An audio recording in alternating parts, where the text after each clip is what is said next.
Hello, wonderful people. Welcome back to this wonderful channel where we dey bring you back-to-back update as the hot. If this is your first time of joining us on this wonderful channel, please go ahead and hit the subscription button. Subscribing to our channel is the only way you can support us on the good work that we have been doing on this channel for you. Meanwhile, I greet you all of us of freedom all over the world.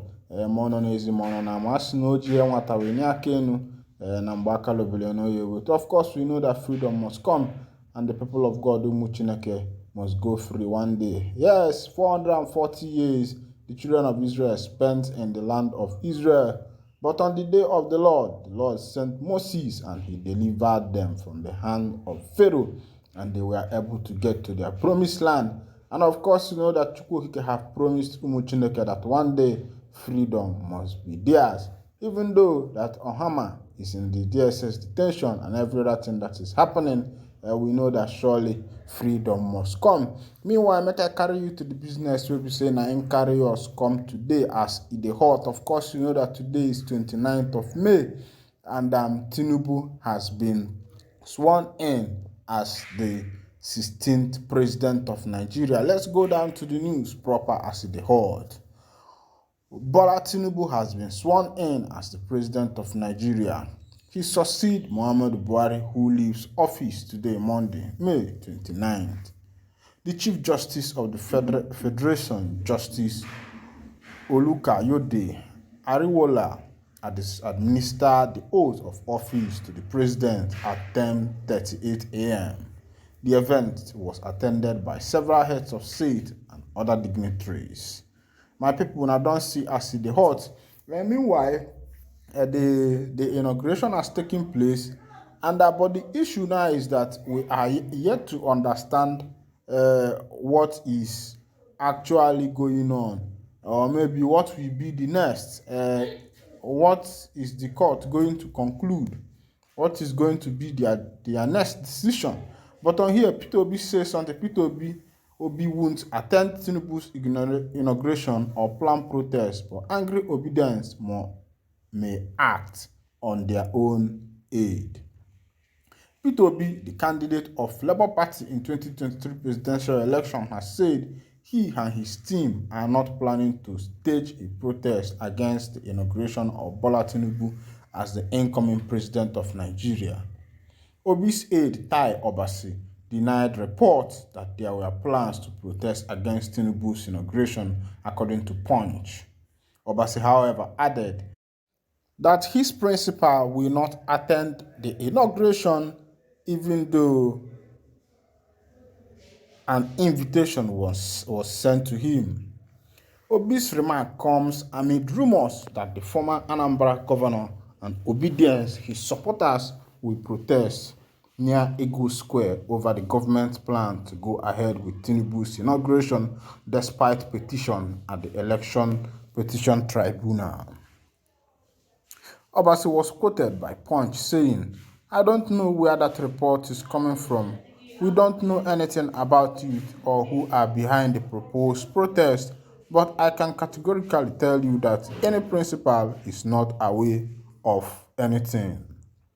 He is Obi and his followers are obedient. I agree that on some occasions they may act on their own, no matter how you tell them to keep calm. These guys are angry.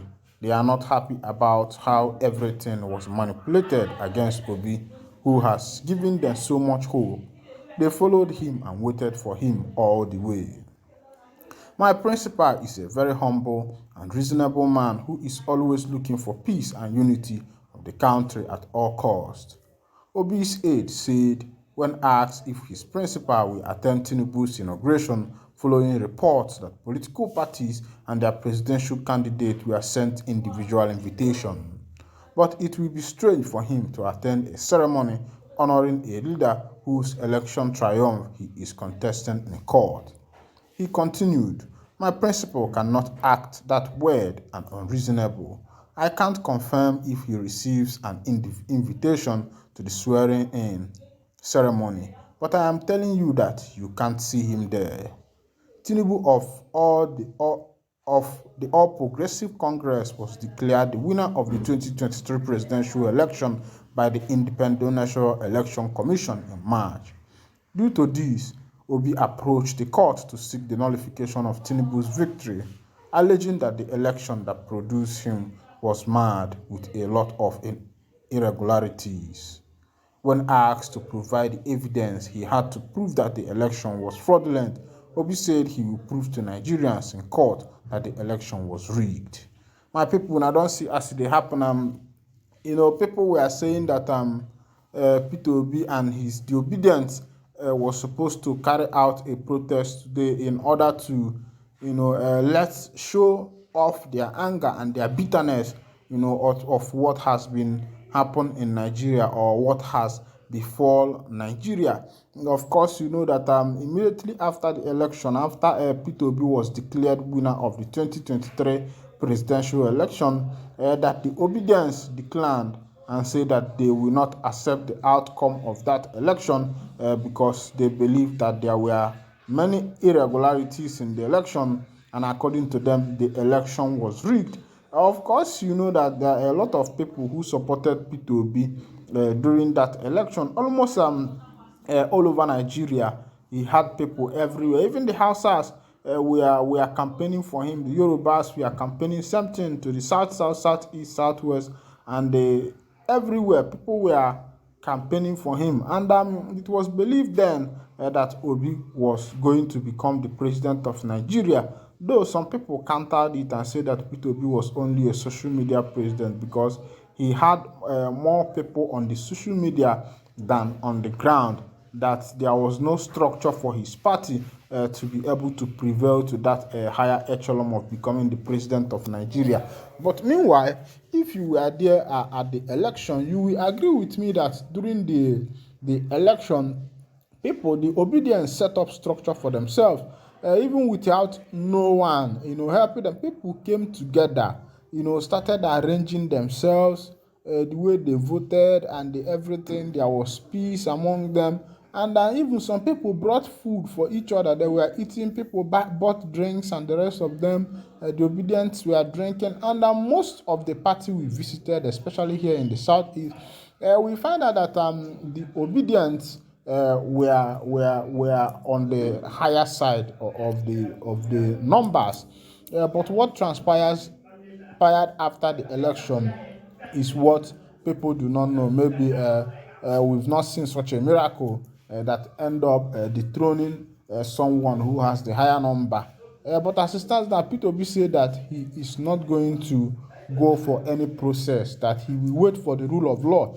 Of course, any wise man will take that particular decision. Of course, his aide said that maybe the obedience might do this on their own, even though that Peter Obi have encouraged them not to do something like that. Let them wait to see what the law is going to say, because that's the perfect way to do things. Because they are obedient, I believe that they are going to obey Peter Obi. But the thing is that, according to Peter Obi's aide, that the people are angry, especially the youths, because they have all rested their hope on Peter Obi, believing that the election was going to favor him, and that will be the end of the tragedy, anguish, and the pains that Nigerians have passed through for the past 8 years and in the other administration. Because Peter Obi came up with visions and many things that he wanted to do for Nigerians. He talked about the educational sector. He talked about the medical. He talked about various sector, the oil sector, the business sector, and the rest of them. And he promised Nigerians that immediately he assumed office, he even exposed how oil, we are being exported from Nigeria to other countries by some government official. Of course, if you look at the fact of what Peter Obi was saying, you find that nobody can export oil from this nation in all those big vessels, without these big officials knowing about it. And Peter Obi touched, all these matters. He promised the nation that immediately he becomes the president of Nigeria, that he will know what to do on all these sectors though it's not going to be easy, but he believed that he was going to do something. But you have seen the turnout of the events, that today being 29th of May, that the Jagaban of Lagos, Tinubu Asiwaju Bola Ahmed, has been sworn in as the president of Nigeria.